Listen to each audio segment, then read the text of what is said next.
Bonjour à toutes, bonjour à tous, j'espère que vous allez bien. Je vous présente déjà pour commencer cette vidéo mes meilleurs vœux pour l'année 2021. Alors j'espère que cette année vous apportera tout ce que vous désirez et surtout qu'elle sera sous le signe de la bonne santé pour vous et vos proches. Concernant la chaîne, je vous remercie encore pour votre fidélité, hein. Franchement il n'y a rien à dire, je suis très heureux du retour que j'ai de mes vidéos, ça me convient parfaitement.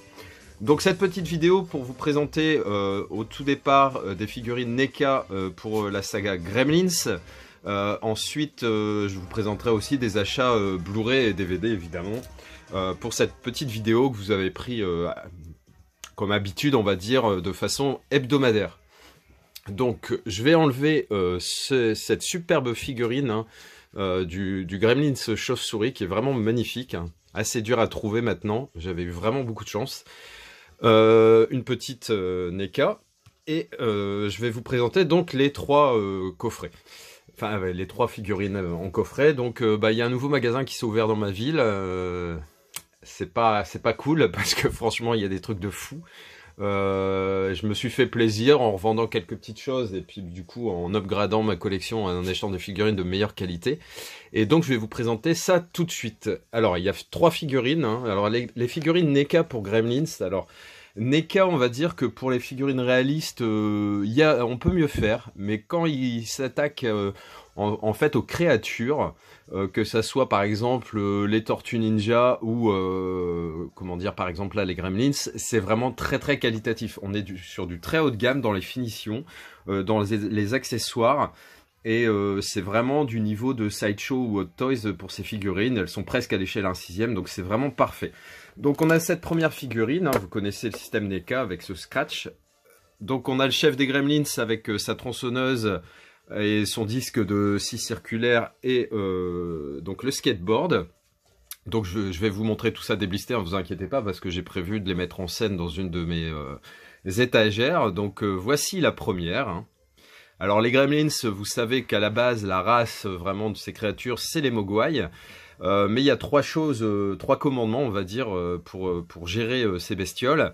Donc ne jamais les arroser d'eau, parce que là ils vont se multiplier avec une petite dégénérescence, on va dire, parce que une fois qu'ils se sont multipliés parmi les spécimens, ils peuvent être un peu moins gentils et tendres que le gizmo de base, on va dire. Ensuite, la lumière du jour qui les tuerait. Hein, donc là c'est vraiment l'extermination des Mogwai. Et le commandement qui fait que le Mogwai se transforme en Gremlins, c'est ne pas leur donner à manger après minuit. Donc une fois que vous donnez à un Mogwai à manger après minuit, vous avez un Gremlins. Et là c'est plus du tout la même chose, hein. La bestiole n'est plus du tout aussi sympathique. Donc ça c'était la première. Ensuite, il y a une édition limitée et qui n'est pas vraiment directement dans le film, mais qui est super jolie et je les trouve vraiment très très chouettes. Donc voilà, j'ai pas résisté. Donc c'est le Gremlins façon Santa Claus, hein, Père Noël, avec notamment un petit sac en toile qui contient un pauvre Mogwai, le pauvre Gizmo, et il est en habit de Père Noël, en vrai tissu avec de la petite fourrure, etc. Et c'est vraiment très très joli. Et la troisième figurine, hein, qui est probablement ma préférée, c'est le Flasher, donc l'espèce d'exhibitionniste. Donc vous le voyez ici, donc il peut porter un chapeau, il y a des cigarettes, il y a une chope de bière, il y a les cartes, parce que ça se passe notamment cette scène dans le casino. Enfin voilà, elle est vraiment très très belle, et toujours cet imperméable en tissu qui fait vraiment la différence avec les figurines NECA tout plastique, avec les articulations qu'on voit. Là forcément avec les tissus c'est vraiment top. Elles sont vraiment super jolies, je vais vous montrer ça. Alors on va commencer tout de suite avec les petits accessoires, hein, qui sont effectivement vraiment de très très bonne facture, hein, de très très bonne qualité. Donc c'est du plastique, hein, mais néanmoins vous voyez que les détails sur cette tronçonneuse sont vraiment assez impressionnants, hein. Alors le seul défaut qu'on va pouvoir noter sur ces figurines, c'est le fait d'avoir un peu de difficulté à les faire tenir debout avec tous leurs accessoires. Mais c'est possible, et après il existe soit la possibilité de mettre des supports en plastique transparent, ou encore de mettre éventuellement de la pâte à fixe sur leurs pieds ou en dessous de leurs pieds, ou quelque chose comme ça qui va pas altérer la figurine. Ça peut être une bonne solution. En tout cas voici cette tronçonneuse avec cette petite, ce petit disque de scie circulaire hein, qui est envoyé comme un frisbee par le Gremlins. Ensuite, on a une petite planche de skateboard hein, qui est très jolie, de bonne qualité, hein, honnêtement, très très sympa. Hein. Ça fait vraiment le taf, il n'y a rien à dire. Et la figurine qui est vraiment exceptionnelle. Alors comme vous pouvez le voir, bah, sur le dessus, sa crête blanche hein, est vraiment de très très bonne qualité et c'est en espèce de fourrure. Il y a la mâchoire qui bouge pas sur celui-là, alors je sais qu'elle bouge... Ah si, elle bouge, ouais. Voilà, si elle bouge, tout à fait. Donc voilà, qui est vraiment très très jolie. Alors vous savez qu'en plus la difficulté pour les faire tenir, bah, c'est que chez les créatures, les Gremlins, les bras sont plus longs que les jambes. Donc forcément, il y a une histoire de proportion de gravité qui ne veut pas jouer en notre faveur. Mais franchement, c'est vraiment très très bien fini. C'est hyper qualitatif, je regrette pas une seconde. Alors là, j'en ai pris 3. Il y en a une autre que j'ai envie d'avoir, c'est celle où il y a les lunettes 3D avec les trucs de popcorn, etc. Ça, il l'avait pas. Il va falloir que je me renseigne un petit peu là-dessus. Mais je pense que ça sera la dernière que je me prendrai. Après, il existe aussi Greta, vous savez, l'espèce de Gremlins avec la perruque verte habillée en pseudo-prostituée avec une robe léopard, etc. qui est aussi vachement jolie, donc bon, je vais voir ça, quoi. Mais en tout cas, celle-ci, il me la fallait forcément, hein, le chef des Gremlins avec sa tronçonneuse, c'était une évidence. Alors là, pour donc justement le flasher, hein, qui est un peu un exhibitionniste joueur de poker, on va dire, il y a de nombreux accessoires. Il y a notamment un chapeau, pardon, qui est vraiment de très belle finition.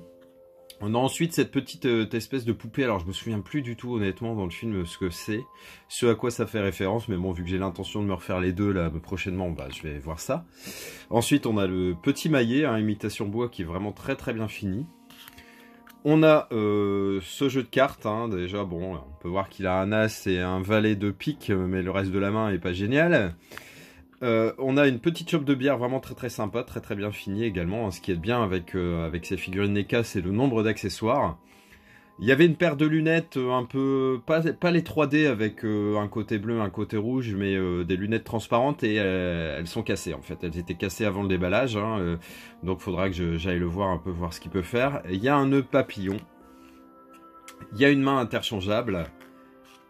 Il y a la visière hein, de tout bon joueur de casino pour pas qu'on voit que son regard trahisse sa main. Ici on a justement un amas de jetons, de cartes, etc. qui est bien sympa. Hein. Et on a des petites cigarettes hein, que je vais pouvoir mettre dans la bouche des Gremlins hein, pour montrer le type de mec que c'est, de bad boy. Et on a cette magnifique figurine, hein, toujours avec... la mâchoire qui bouge, hein, qui permet justement de faire tenir la cigarette éventuellement, et cet imperméable, vraiment très très bien fini. Alors là c'est pas le chef des Gremlins, donc il n'y a pas cette fameuse crête blanche.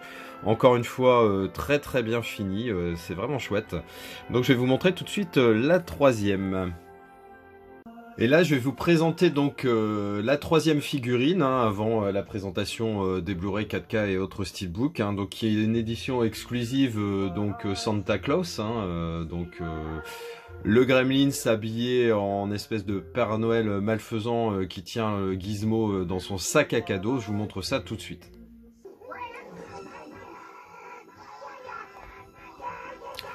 Donc, ce que je trouve assez bien dans cette figurine, c'est qu'il y a un fond, vous voyez, avec la cheminée, et je vais pouvoir vraiment mettre en scène quelque chose de sympa avec ce Gremlins en mauvais Père Noël. Je vous montre tout de suite les accessoires avant de m'attarder vraiment sur la figurine. Donc vous avez un petit fil doré pour mettre autour du sac, hein, qui est en qualité velours, très très joli, avec les petites étoiles et le croissant de lune. Très sympa, ça fait très Noël. Et vous avez un petit gizmo à mettre dedans, hein, qui a été kidnappé, probablement. Le fameux bâton du Père Noël, hein, qui peut éventuellement se manger.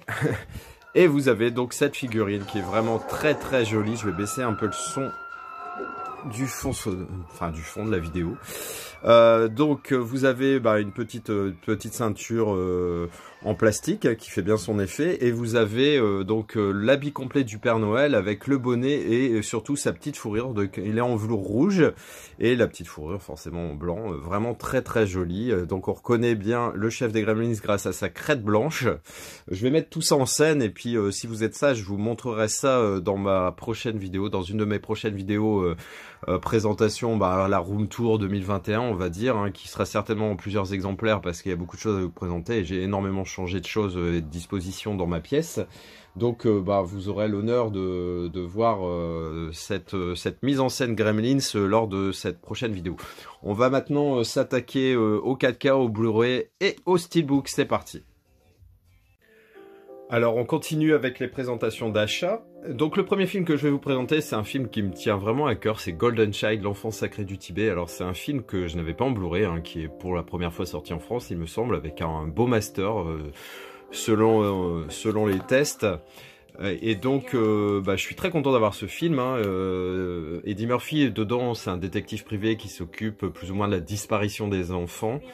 Et un jour, il va être recruté par des moines tibétains pour retrouver l'enfant sacré du Tibet. C'est un film avec de l'émotion, mais avec beaucoup d'action et des effets spéciaux assez époustouflants pour l'époque. Très très bon film, hein. Vraiment content de le rentrer dans ma collection et dans ma filmo Eddie Murphy. Alors, on va continuer avec un autre film, toujours avec Eddie Murphy, hein, qui est sorti aussi il y a peu, hein, qui existait, que j'avais en DVD. Donc, c'est un vampire à Brooklyn, un film de Wes Craven. Alors, Maximilien, le vampire, arrive à Brooklyn. Il a décidé de faire d'Angela Bassett, qui est, je crois, un policier, s'amuse, hein, pour l'éternité. Et donc, voilà, ça va mêler, en fait, horreur et sarcasme, humour.